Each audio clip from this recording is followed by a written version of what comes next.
and we survived 31 years ago our own tragedies, and we now have to survive many other things that come in from outside.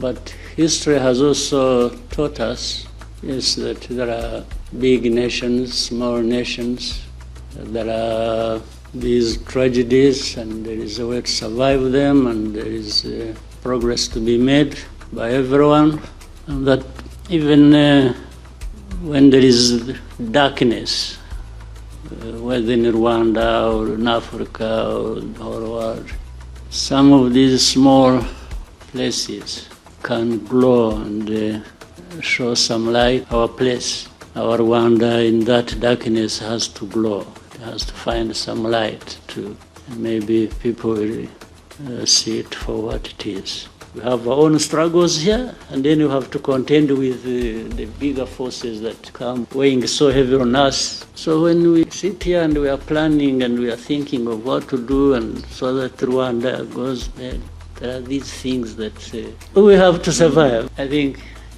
it's a God-given thing. It can't be taken away from us.